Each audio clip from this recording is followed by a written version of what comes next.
First, I'm proud of our team and the way that they have responded, especially over the last few days and in the last week. And it was one of those things where I'd like to tell you that we had, 2 practices a day and countless film sessions, but it wasn't one of those situations. We hadn't been together from Friday night until Sunday night because we had to take another day off this past week because we had not taken a day off the week before.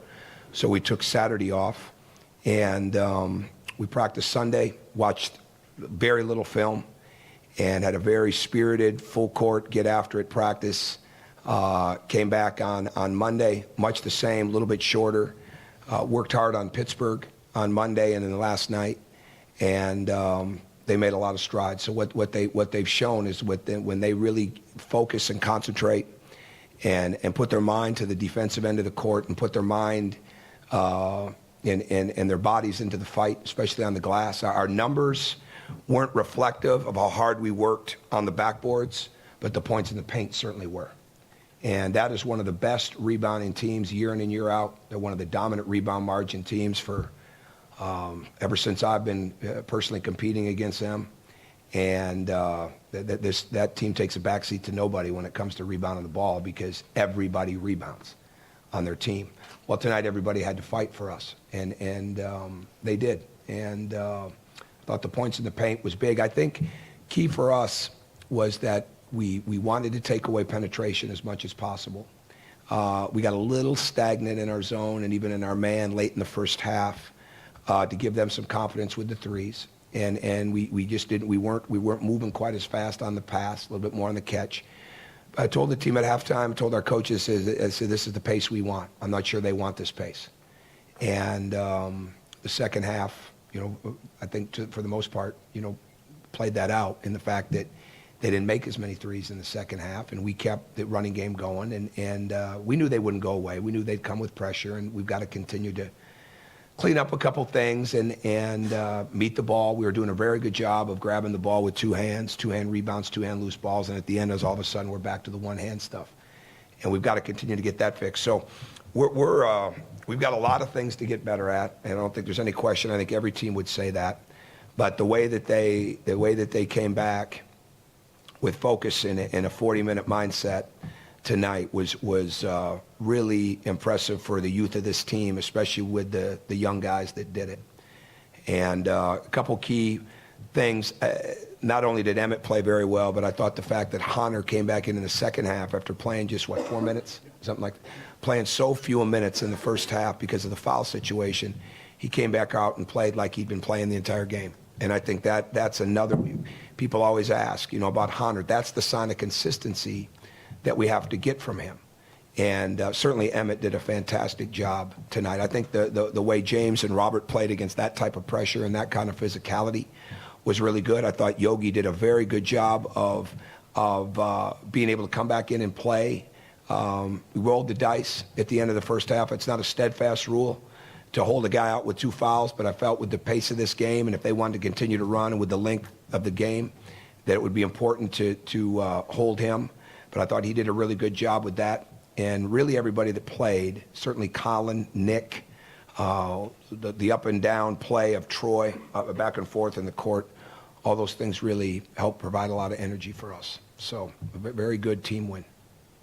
Mike, you spoke yesterday about expecting Emmitt to play tonight. Mm-hmm. Is that the Emmitt you've seen in practice? Is that better than No, that's Emmitt. We have not seen that Emmitt quite like that. That's pretty good Emmitt right there. So he was a product of, now we've seen him hustle like that. Emmitt's gaining confidence, and I think that's the huge thing because he just didn't have the game experience. But he's a product of going against Hunter every day. He has to deal with Troy every day. And I thought the over-the-top basket tonight, see the one big thing for us offensively, we're still so far away from where we need to be on offense, but the one thing we hadn't been doing the last couple of games is running the ball back at people when they scored. And it was almost like we got deflated. Young people, instead of understand that disappointment's like inevitable, they get discouraged and we don't go back against that defense. Well, tonight we didn't let that be a factor. We ran. And Emmitt was a good product of that basket over the top. That Cody used to get 1.5. That might have been our first one of the season, right? So that's kind of indicative. We hadn't seen that from Emmitt quite in practice, but he'll build on that. He's working very hard. And even when he was out, he was working extremely hard. And I think he's learning a lot here. I think he's growing a lot here. And hopefully he'll continue to stay on that path, as hopefully they all will. Zach, you've talked about this, I guess, in the last few weeks, but what have the sort of parallel challenges been with working with him through the suspension, just, I guess, on the court certainly, and developing him while he's suspended, and also just kind of off the court, working him through all the mental and emotional issues that I would imagine are attached to everything he's been through? I think certainly when you go back to the beginning of what happened with the accident, that we didn't let him out of our sight the first 48 hours, literally, other than probably when, he took a shower and used the restroom. But other than that, I mean, there was an adult with him all the time. I mean, a staff member, because it was just too tough. It was tough for everybody. And I mean, I think he's responded well to that. I look at him and I think he's out there playing hard, and I see Devin there, who wants to play so bad. And I think if this team has learned, and I knock on wood, we could have an issue tonight. I mean, it's youth, but I think they've learned when something's taken away that they hadn't taken away, that they're going to respond to that. They're going to go one way or the other. They're either going to respond in a very positive, hungry way, or they're going to get down about it and pout, and they haven't done that. And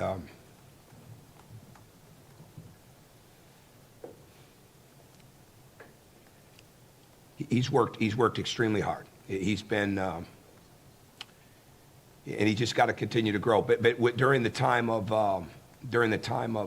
sitting out with Troy and Stan and the other guys, we just spent a lot of time doing. The team would be done with the individual, or with the walkthrough. They'd go to eat, and we'd work those guys out for 45 minutes. And we never let those guys think that they weren't an important part of our team. They didn't come out to the games, but they kept stats in the back. But they also had to understand they had to earn their way back into not only the good graces of the fans and community, but they had to earn their graces, or they had to earn their way back into team play. And they're working at that. It's a big process, but I think we're maturing.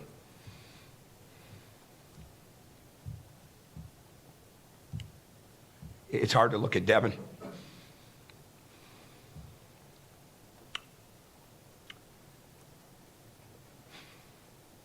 But we are maturing, and we want to continue to do that. Reed, Coach, James leading all freshmen nationally in scoring. I'm more curious what he means for your offense, big picture, as far as spreading the floor, everything that you can do, what it means for everyone. Well, he brings a lot with that, but you know what? I thought he played much better defensively tonight. So I think a big thing with James, and one of the big reasons that he came here, is because he understood he needed to get to college to be a complete player. Loved Indiana, from the state of Indiana, and he wanted to be a complete player. And, he can score with his eyes closed, right? But he needed to get to the point where he could make decisions, he could pass the ball, he could move without the ball, play faster, harder, longer, especially on the defensive end.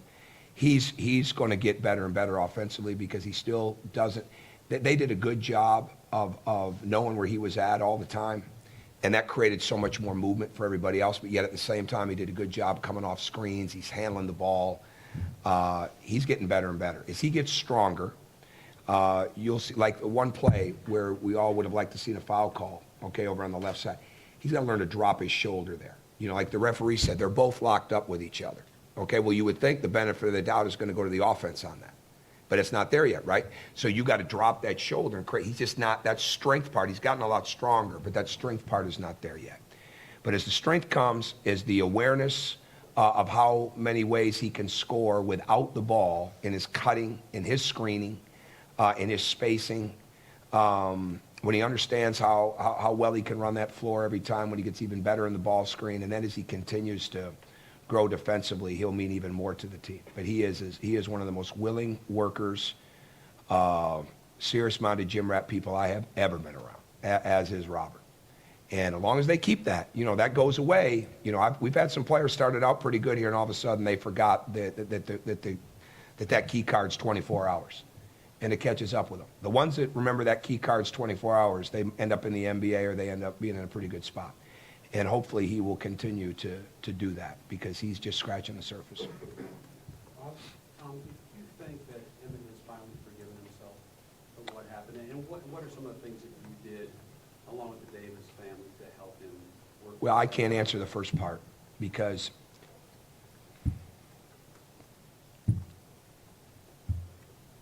I wasn't even there, and I know what I feel like. I did not mean for this to be like this tonight, but I don't know. You know, we tried to make sure he understood right away that he was forgiven because that could have happened to anybody. And you could say, well, no, he shouldn't have been there. There's no question he shouldn't have been there. There's no question he shouldn't have been out. There's no question, okay? But he was, and he has to recover from it. And I think the Davis family,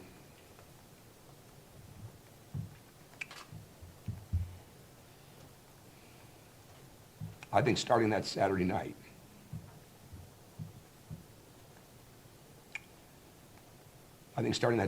they were fantastic. Whether it was Devin Sr. here or whether it was his mother there at the hospital. And I'm not going to put words in anybody's mouth or try to put thoughts in somebody's head, but I was pretty inspired by the level of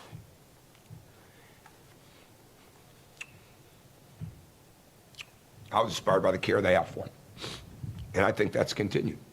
And I think his teammates did a great job of rallying around him.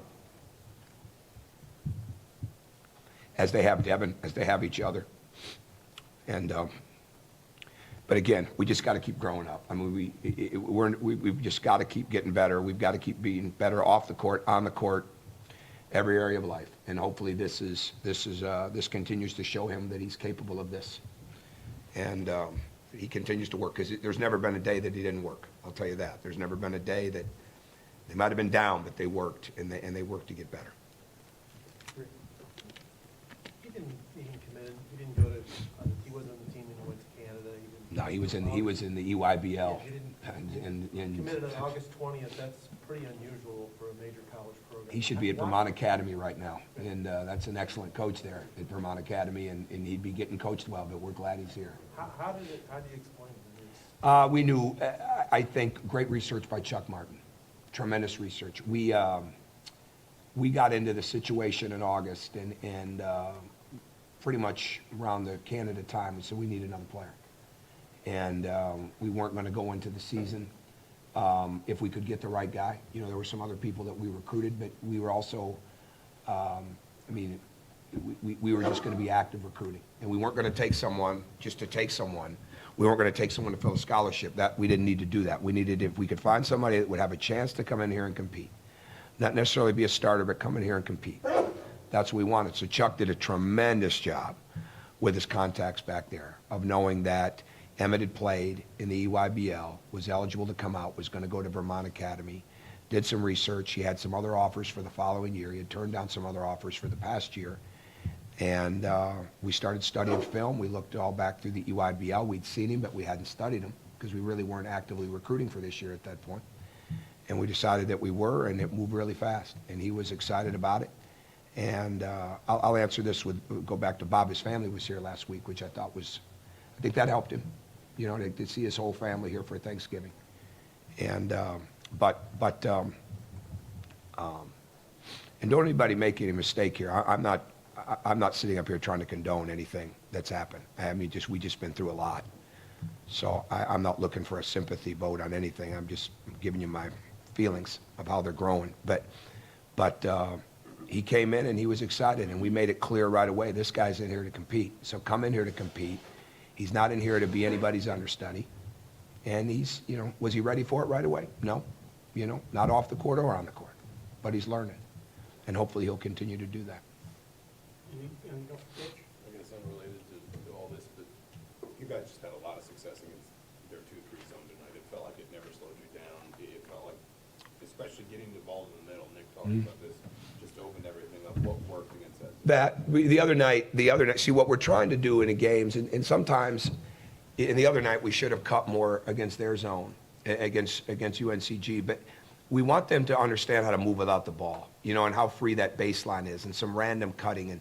And tonight their zone was extended, and what we're not doing a great job. Bob Ham would be the first to say we're not pass faking. You know, we work on shot fakes. It doesn't always look like it, but we're not pass faking the zone enough. But they were extended, and And we were able to get it inside because of that extension, and that's where having really good shooters comes in. I mean, they couldn't stay back at the three-point line on those guys. So that freed the middle up, and then Hunter and Emmitt did a really good job of moving in the baseline. And we just ran some actions that would cut from opposite corners. And I think we got a dunk with Colin, I think Colin was in the middle. When we got the pass on the opposite side to Hunter, that was on another one of our sets. It's more stationary. But we want to get in the middle of the zone either by flashing, either by screening it, or slipping into it off the screen. And so I thought they did a really good job. The ball never stopped. I mean, the ball never stopped all night. And again, even at the end of the game when we're trying to take some air, out of the clock and make the clock our ally, not our enemy, we went a little too fast. And instead of taking it back out, we've got to continue to work on that. But I thought they showed great patience against the zone, but we weren't stagnant. We were moving and we were trying to get the best shot. And for the most part, we got it, and we were able to still rebound out of it. Going back to the mindset you were talking about at the beginning, is this one of those games you can go back and say to them, no excuses, because you've shown me what you're capable of? Well, I don't know if you can say that with youth. I don't know if you can say no excuses. I think you keep making that point that we show a lot of film. We show a lot of, this is what it looks like when we're doing it well. This is what it looks like when we're not doing it well. I think you keep holding them accountable. I think they see it more and more. But, the bottom line is, like I said to them, we got to come out as prepared for Savannah State as we were for Pittsburgh. And it's the same thing when we go into New York next week, because I know they'll be obviously ready to play that, but great teams that are going to be great teams. And we got a long way to go before we're, one of those teams. But the only way you get there is to come out every game and attack it the same way. And that's what we have to do. And so that's up to the coaches, that's up to the leadership of the group, but it's up to each and every, here's what you really want now. You want those players to know if somebody is not as locked in as they need to be because they've had the success of doing it connected, that they will get on that person, and then they will make that point. And that's what we really hope to get. Last question, Pete. Yeah, Tom, the ability to listen, and by that I'm talking about defense and the way you guys follow the scouting report. As you know, sometimes youth doesn't listen, but the way you guys, They don't always hear.